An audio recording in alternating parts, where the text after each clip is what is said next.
Here we go. Yes, sir. The boys are back in town. Rap Sports News, RSN Podcast. Yeah. What up? What's going on, man? Happy Friday. Happy Friday. It's another week down. Yeah, man. And you know we got to do our topics. So let's start with some rap. Okay. All right, so Drake was out in Detroit this week, and he got fined. You want to know how much? Oh, man. First, I want to know why. So he stayed after curfew for 23 minutes, just 23 minutes. What are we talking about after curfew? After curfew. Oh, man. He had the show. He was supposed to end it, say he was supposed to end at 11. He ended it like 11:23. Man, Drake, you know the rules, man. So the city of Detroit said how much they fined him? $230K. Woo. But, I mean, I feel like for Drake, that's like drops in a bucket. Yeah, but no. 230K is 230K to anybody. Unless, I mean, Drake, I know Drake got money, but he ain't no billionaire yet. I mean, he's not a billionaire yet. But 230K? Yeah. It's not life changing. Well, for some people it is. I mean, bro, but he could probably just handle his AP and go on his day.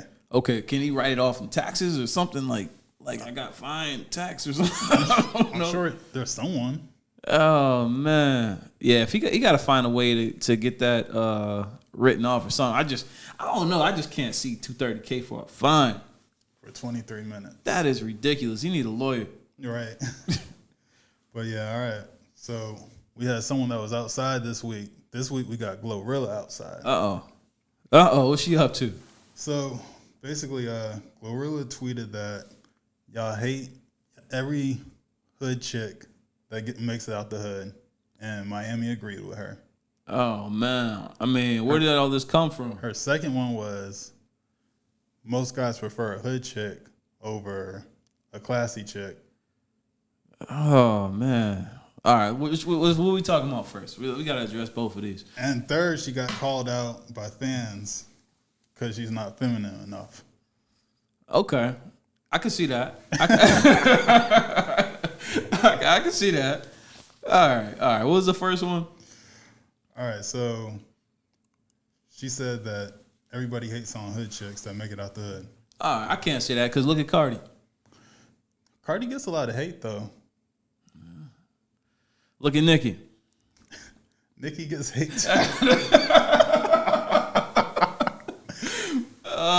is GloRilla right? Yeah, I think she might be right. I just realized it. We don't like hood chicks. I think she's right. Yeah. All right. So let's go to the next one. So she said guys prefer hood chicks over the classy girls. Now, I don't believe that's true at all. I even think, dudes in the hoods don't like hood chicks. Yeah. Yeah, I mean, because that kind of reaches into the last one with the feminine part, right? Like not being feminine enough. Like that's part of the reason. Mm-hmm. You know what I'm saying? A lot of times, a lot of guys feel like hood chicks be too masculine, too rah-rah, always ready to fight. Bust someone upside the head. Like, you gotta chill, man. Cut somebody. Relax. These days, they kind of shoot somebody. Yeah, stab. All right, so the last part, her fans said she wasn't feminine enough. So what GloRilla did to prove her femininity, okay, she turned on Beyonce's Beautiful Liar, and she did a belly dance for everybody. Oh, man. How you feel about that? Yo, this is the thing. GloRilla is actually a very pretty chick. So, yeah, she's not a bad watching her dance is fine. She looks good, but... Yeah, GloRilla not bad looking. I think if she, she just got to tap into... like you said, her femininity, and I can't even pronounce the word right, and just really, tone it down a little bit. Definitely. But keep working on it, GloRilla. It takes time. You'll get it. Hold on, this feel like a Baps movie or something. Like you ever see that old school movie called Baps? I think I've seen it one time. It was like the ghetto chicks that basically was trying to they moved in with the old rich guy, and so they started like trying to dress different and fix themselves. If you ain't never see Baps, look up the movie Baps, and you're gonna know exactly what I'm talking about. This seemed like she like Halle Berry off of Baps. I'm telling you, check it out. All right, so another chick that needs to tone it down. Uh-oh. Jocelyn Hernandez. Oh man. She got arrested. I think this was maybe like a month or so ago, but there was video leaked, and she's yelling at the cops, cursing at them, and she's dropping C-bombs. Oh man. Yeah, man. What's she been up to? Getting arrested. Yo, man. Hopefully everything all right. I can't even say nothing bad because she purchased a couple of these paintings off this wall before. So shout out to you, Jocelyn. Shout out to you, Jocelyn. And fight your case. Hopefully, you work it out. Word. G Herbo also got arrested. Oh man, he's probably getting locked up for gun possession out in Chicago. See, I don't know gun laws there. That's why it's important to know your gun laws. I don't think they're allowed to open carry like how we do in Georgia. Oh, okay, yeah. Yeah, I mean, that's important, man. You got to know where you at. I take it back. So I think it was unlawfully brandishing a firearm. Oh, so he just playing with it in the air, just swinging the gun around. I don't know exactly what happened, but that was the charge. Okay. Yeah, you got to be safe, man, because at the end of the day, never want to see nobody go to jail, but at the same time, let's say the gun would have went off and hit somebody. You know what I'm saying? Right. Straight bullet would have hit somebody. It would have been a terrible situation. So hopefully, he make better decisions next time. All right. So Jonah Hill has been making rounds on the internet because of his ex. Uh-oh. This is crazy, right? So basically, this is a text from a year ago to his ex-girlfriend. Now, mind you, Jonah Hill is with a new woman. They just had a baby, and she just texted this out this summer. Oh, but man. This happened last summer. Oh, hate. But this is what he said to her. He said, plain and simple, if you need surfing with men, boundaryless, inappropriate friendships with men, to model, to post pictures of yourself in bathing suits, or to post sexy pictures, friendships with women who are in an unstable place in life, and doing something more than getting lunch or coffee or something respectful, I'm not the right partner for you. If these things bring you to a place of happiness, I support it, and there will be no hard feelings. These are my boundaries for a romantic partnership. My boundaries with you based on ways these actions have hurt our trust. And then his ex says, see the misuse of boundaries. Well then. And they're calling him abusive online. First of all, that's whack. That's whack, man. Putting aside my what do you call it? My biased feelings for him based on all the great movies he's been in and acting in. Just looking at it for what it is. Mm-hmm. First of all, this man moved on. He got a whole nother situation, and I think that's the reason why this came out. You know what I'm saying? Sometimes when people, see you got something better and you happy, they want to bring up some. Yeah. You know what I'm saying? She wanted attention. Yeah, it's like, come on, that's whack. Hey, first of all, everybody should have just, instead of coming at Jonah, they should have came at her like, yo, this is a year ago. Right. What are we talking about? Right?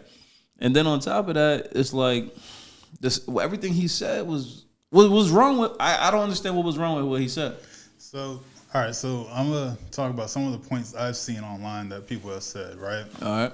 So she is a swimsuit model. That's her occupation. That's what she does. Okay. So when he met her, obviously she was already doing that. Oh, okay, got you. Now, some people think that when you come into a relationship, whatever you were doing when I got here and y'all asked each other out or whatever happened, you accept that as it is. So if she was already like taking pictures on Instagram in her bathing suit and hanging out with these girls, and she was already friends with these guys, so-and-so, whatever, you got to kind of respect that. You came into it. You signed up for it. Mm-hmm. But they're saying that him bringing boundaries later on was the problem. Well, I mean, at some point, right? Because we don't know to the extent of what she was doing. Mm-hmm. You know what I'm saying? So at some point, as the relationship progresses, there has to be boundaries established to keep it going. I agree 100% with that. That's where I kind of stand on it. As you grow, you bond more and you get more territorial over your person. Yeah, absolutely. And you gotta, if you care about it, you know what I'm saying? If it's just, you do what you do and I do what I do, and we on some, I catch you and I catch you, that's one thing. Then you can't really say too much. But if you really care and there is a serious relationship, everything changes. Mm-hmm. So yeah, that was kind of that's what people were thinking about it. I don't see him being abusive. I see her being abusive, but I think she kind of figured out that she can't get another Jonah Hill. Yeah, man, it kind of goes back to a conversation we had before. I forgot who it was, but it was simply the Offset and Cardi. Yeah. It kind of goes back to that. It's like you said, she seemed like she can't get another Jonah, so she got to tear him down. It's like, hey, come on. Come on, man. He about to make another great movie, and you're probably going to watch it multiple times. Right. We support you, Jonah. Word. All right, so let's talk about Darius, Keke, and Usher. Who's Darius? That's what Keke Palmer was saying. He's the one singing, Keke, do you love me? Oh, man, facts. Yeah, so, we all know by now that Keke was out. She went to an Usher concert. Usher sang to her. She danced with him. She was kind of grinding on him a little bit. It wasn't really like too much, but for a woman in a relationship with a kid, it might be too much. Gotta add what she was wearing. Oh, she was wearing the Sierra outfit. AKA booty cheeks out. Yo.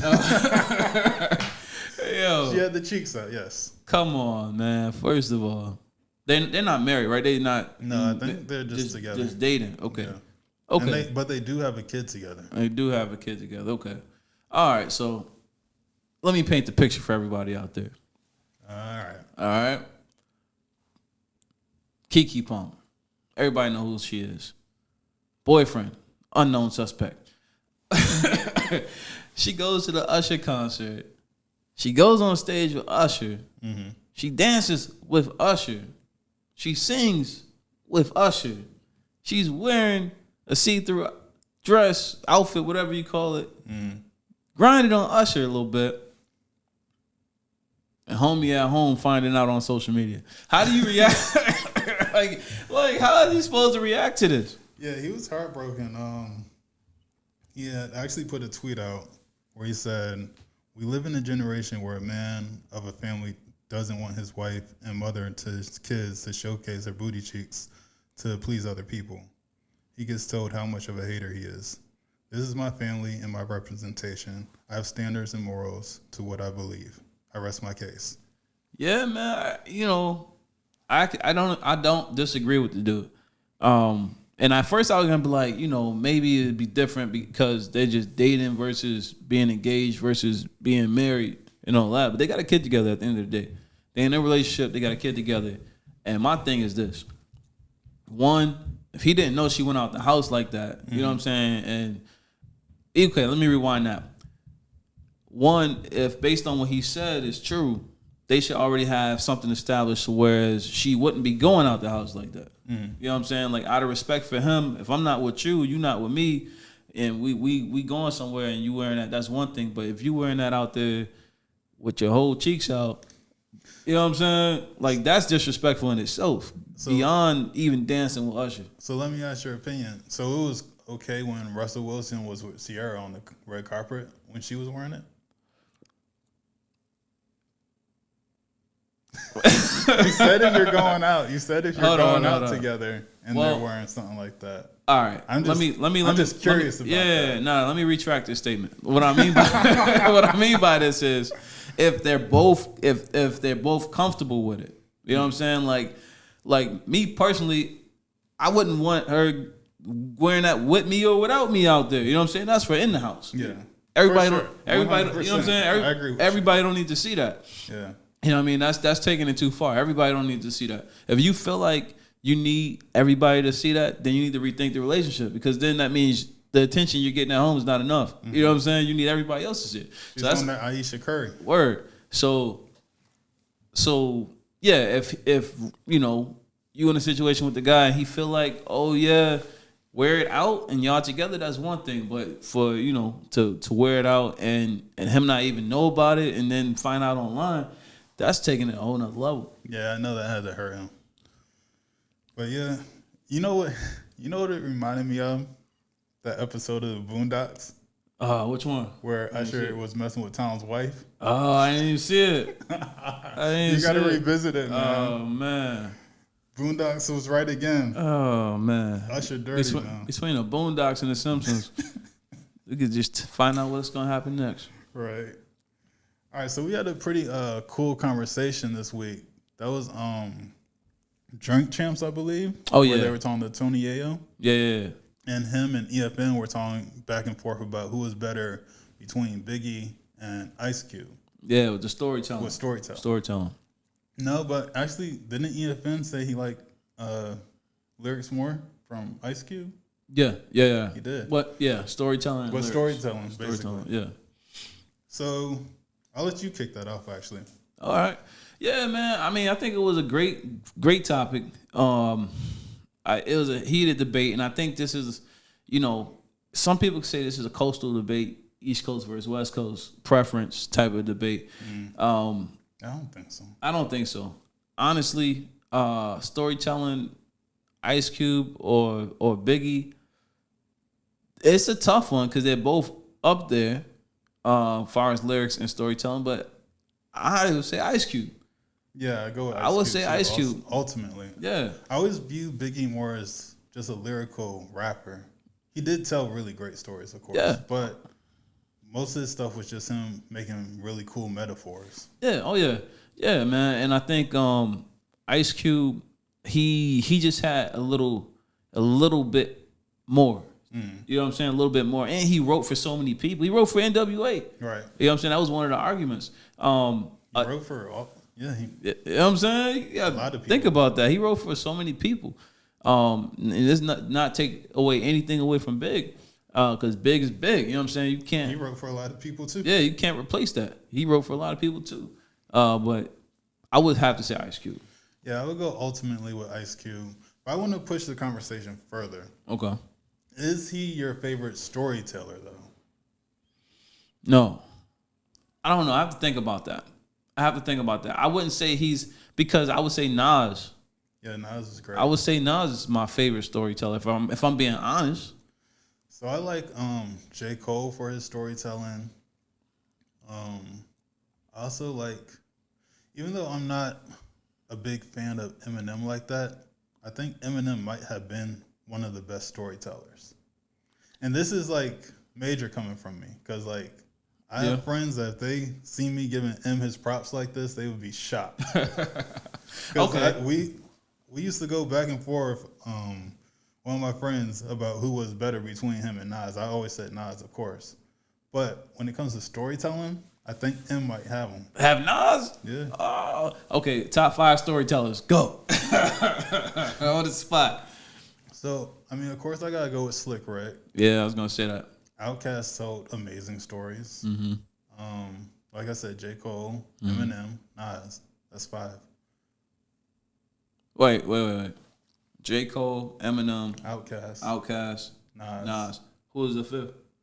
Slick Rick. Oh, so Ice Cube and Biggie didn't make the top 5? Mm-mm. Oh man. Okay. But I do love their storytelling though. Okay. That's a tough one, man. I would say in my top 5 it had to be, and this is no order. No, I gotta take one back because we forgot Tupac. Yep. I would say my top 5 would have to be. So I might have to drop. I think I might drop Slick Rick and replace him with Tupac. Yeah, I mean, see, Slick Rick laid the foundation. I feel like he laid the foundation, but he's not in my top 5. He's like number 6 for me, I think. Yeah, you know what I'm saying. He laid the foundation, but that era was before me. I would have to say, in no order, I would have to say Ice Cube, Big, Pac, Nas. Number 5, Rakim. Number 5, Rakim. Yeah, there's just so many so many people out there that told good stories. Hey, real quick, on that on Ice Cube, it was a Who Kid interview because he's been moving around to all these different platforms. He had an interview with Who Kid, and they were talking about the greatest diss record of all time. They said that his was number 2. I forgot who was number 1. Maybe Nas with Ether was number 1. And Ice Cube, No Vaseline, I think was number 2, right?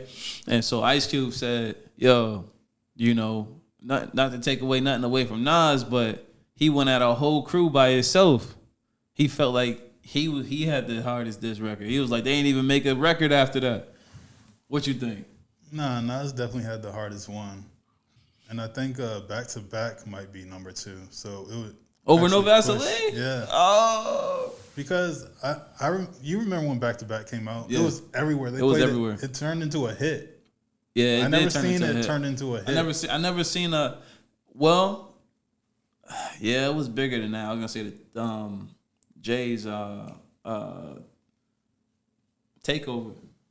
Nah, it wasn't like that. It wasn't. Yeah, Because I remember like when Takeover and Ether came out. Yeah. They did play it a lot, but yeah, we didn't hear it for like months on end. yeah, it is. I mean, yeah, that's true. We heard it for like 6 months, back to back, back to back. It hit different. Right. It hit different. But nah, I mean, Ether is by far the best diss record. Nobody's beat that yet. All right. Shout out to Nas. Yes, sir. To the news. So, Washington Post put out some article where they're surprised that black people agree with affirmative action being removed in schools. So this is the thing, man. You ever see on TV when they make the little episodes of like or things on YouTube when they show like how people be racist by trying not to be racist? That's the first thing that come to my mind. Like, oh man, these blacks they're not upset by us. They're not rioting. Like what? Like that just shows us where the mind state was, right? Yeah, of course. Like they expected a riot. It wasn't going to hurt us. We're not the ones that benefit from it. No. It's strictly like basically white women and immigrants. Yeah. Those are the two groups that get in the most. Yeah, it's I've never, it's crazy. I've never ever thought about affirmative action. Like I'm dependent on this. You know what I'm saying? Like I never thought about that. Like I don't know. I wonder like why. It's just a ultra virtue signal. Mm-hmm. I guess that's how they did it in the 60s. I don't know. Yeah, we're gonna let you guys in, starting with other people before you. Ain't y'all been doing? Like, this is everyday thing here. So it's like, we're in like this full circle. It's weird what's going on. Like, off topic a little bit. I feel like me and your generation have gone through everything. Yeah. Like everything that has happened in world history in the past. Everything except for slavery. Yeah. That's the only thing. Knock on wood.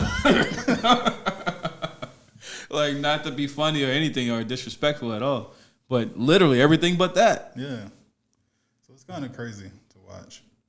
But yeah, it was definitely a racist article. Yeah, I don't know, man. I just hope these people who write these articles just think before y'all write. So more racist people. So Fresh and Fit interviewed Nick Fuentes this week, and they encouraged him to say the N-word with a hard ER. What's that voice? Congratulations. You played yourself. You played yourself. That was terrible, man. Yeah. Like, that just reinforced the point that people will do anything for clicks these days. Mm-hmm. And I don't want to say these days, like this week or it just started because people been doing that. But come on, it has some integrity. It was hella whack, and I feel like they're playing with our history. Like, fundamental black Americans, I feel like they're playing with our history. Because, all the guys on that show, they're not from America. Yeah. Myron's from Sudan. Fresh is from Haiti. And I think a lot of the girls are from the West Indies. So, yeah, and then when they hear the N-word, they don't think of themselves technically. Because they don't use it like that over there. Yeah, and I think people are not gonna care.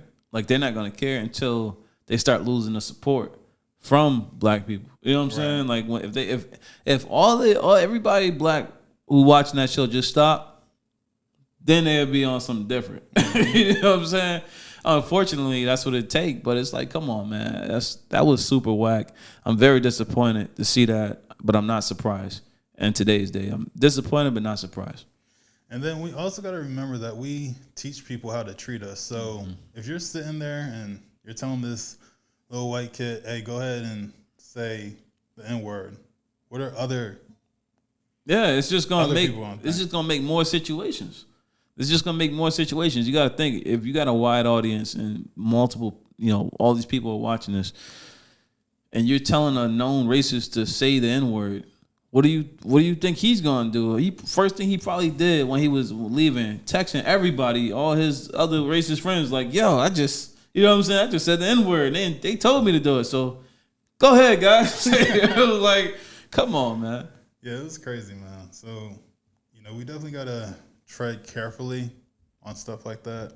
Yeah. And be more responsible with our platforms. Yeah, that was ridiculous. Mm-hmm. All right, so there was a Atlanta man this week. He went into a salon to rob it, and he made a fool of himself. Oh, my goodness. So basically, he walked in, said, yo, everybody give me your money. Give me your money, right? And everyone ignored him. And then he was like, come on, give me your money. You got some money? Like, for real. Can I have some money? Please? Yeah, this guy was the world's worst robber. This is the worst robbery attempt in history. I thought that, a long time ago, I heard about a story where a guy was attempting to rob a house and he walked past a mirror and got afraid of his reflection and shot the mirror. And that's how he got caught. But I think this takes the cake, man. Because it's live people, like they're all sitting there and they're women. Like I think it was one man. I'm not sure. It was like mostly women sitting around and like they were like looking at him like. Even the cashier kept talking on the phone. It's ignored him. Like that's the ultimate disrespect. You pretended like he act like he got a gun in the bag, and they just ignore you. Right. Like man, how do you go to sleep at night? And walk out. My man had to. It was so bad. I feel like one of the people probably tapped him on his back, like, it's all right. like go try somewhere else. Nah, it was like, hey, nobody likes you, right? Oh, nobody thinks you're cool. Go home. Yeah, that had to kill his self-esteem. Of course. My goodness. But you know what he needs to do? He got to start off small. Yeah. That's what happened. I think that was like his But that was a nail salon. No, but that was his first attempt ever. Yeah. You know what he got to do? He got to go somewhere and like start with little petty stuff and stealing little stuff. And I don't mean like Walmart or Target because you'll mess that up too. Oh, you know man. where he needs to go? Where? Like a garage sale. And steal like a 50-cent teddy bear.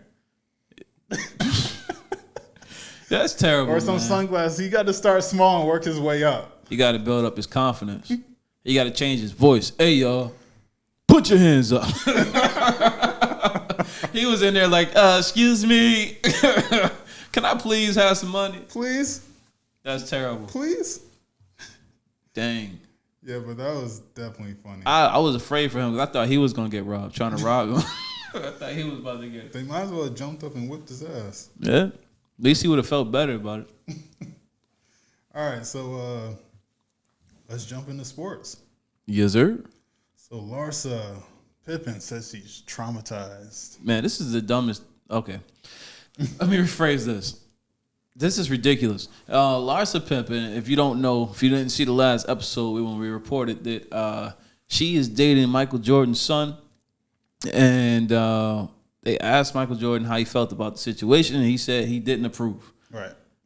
She got offended by him saying he didn't approve. Right, like it's a big shocker. And he didn't literally say the words, I don't approve. I think he just said no, right? They said, they was like, hey, do you approve your son dating Larsa Pippen? He was just like, no. And then got in the car and left. They got in the car and left. And she's traumatized. Come on, man. First of all, we overusing the word traumatized. If you traumatized by that, you need some help. Right. You know what I'm saying? By somebody saying no, you're traumatized. But I mean, I'm gonna guess that he hasn't been making her feel part of the family. Yeah, I mean, I'm sure he don't bring. I'm sure. What was it Marcus? Mm-hmm. He don't bring her around the house. He better not. Nah. Walk in the house and she in the living room. Nah, Jordan walk in the house. She on the couch with the feet up. Nah, son, that's not happening. But yeah, it's like you said. I think we got to kind of roll it back on what's traumatizing. Yeah, man. Because it's starting to be like the littlest things. Oh my gosh, I'm traumatized. Everybody's traumatized. Everybody's, the world is getting softer and softer every day. Mm-hmm. Speaking of the world getting softer and softer, NBA. Victor Wembanyama. I'm always saying his name wrong, but we don't mean to be disrespectful. We don't mean it disrespectfully. We're still learning. But he basically has. So if you don't know, he's a new NBA sensation coming into the NBA from overseas, playing pro league overseas, and all the fuss is about him going to the San Antonio Spurs. He had his first 2 preseason games, and the first one was terrible. It wasn't good. But you could tell he's just, getting adjusted. In the second game, he came back with thinking like 27 points, some boards and stuff like that. And he did his thing. But they asked him about it, the difference and whatnot, and he basically said the NBA was less physical. So there's been a lot of commentary around that. People saying, oh, you only played 2 games. You can't be saying like the NBA soft yet. You ain't even played a real game yet. You only played 2 games, yada, yada. And it's not even a real season. So it's going to be interesting to see because usually when people make statements like that, there's always a group of people who take that personally and they try to knock your head off. So it's going to be funny to see during the league if people play extra physical with him. I don't know. But my opinion, NBA is soft. Yeah, it's definitely different from back in the day. From our parents when they were watching it, even when like Jordan was playing, there were a lot tougher players. So yeah, man. I mean, I watched NBA in the '90s. I mean, I've been watching basketball since I can remember. You know what I'm saying? And it's completely different, man. The fouls that are called, the way the game is officiated is just, some aspects are good. As far as advancement. With skill players and trying to keep everybody safe, but some other aspects of it, I feel like it takes away some of the excitement. I think they said that they're going to start penalizing players for flopping too. Yeah, that's the big part of it. It's terrible. Stop flopping. All right, so LeBron won ESPYs award. Yeah, man, Bron, shout out to you. He won the ESPYs award the other night. Actually, Lil Wayne opened up the show. It was pretty cool.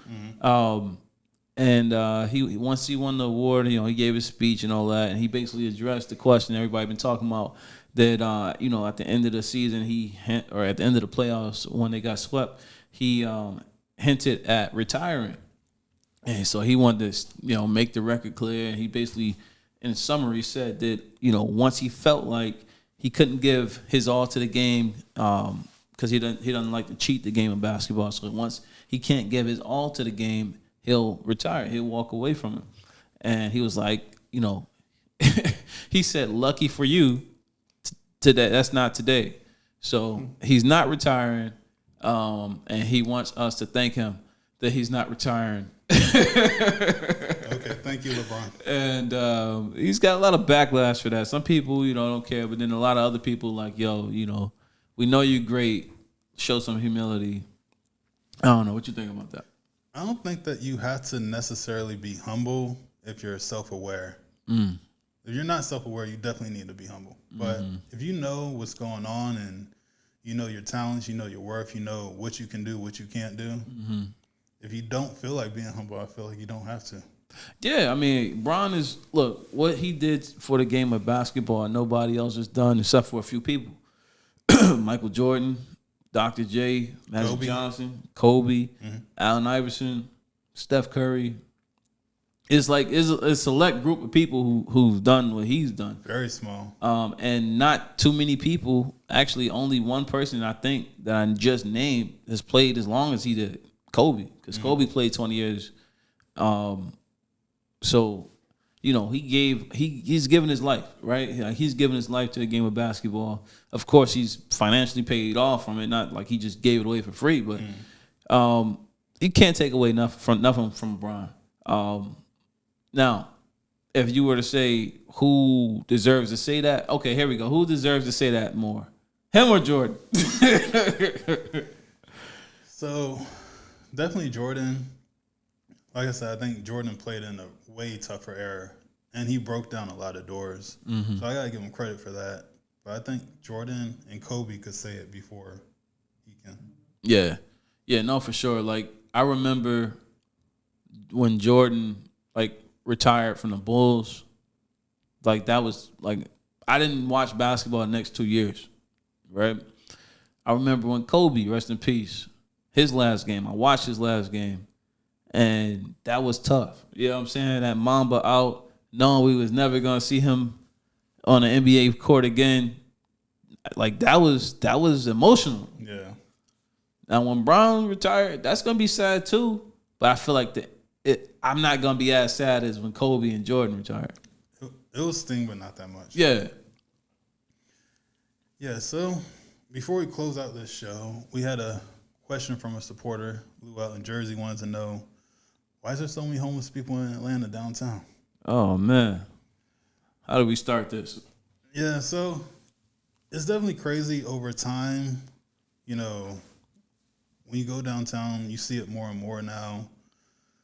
There's a lot more evictions, you know, pricing of housing has gone up in Atlanta. It's definitely not like it was maybe 15 years ago. Man, it's not even like it was 5 years ago. Right. So, you know, people are starting to get in desperate situations. When it comes to the homeless, you know, you want to treat it respectfully. Mm-hmm. And, of course, you want to treat people with dignity. But at the same time, you can't, like, overfeed people. Like, in New York, they tell people out of town, don't give money to the homeless because you're paying them basically to sit on the corner. And that's kind of how Atlanta approaches it too. Yeah, for sure. And one call out is I noticed as of like the last couple years, like it's starting to spread further out.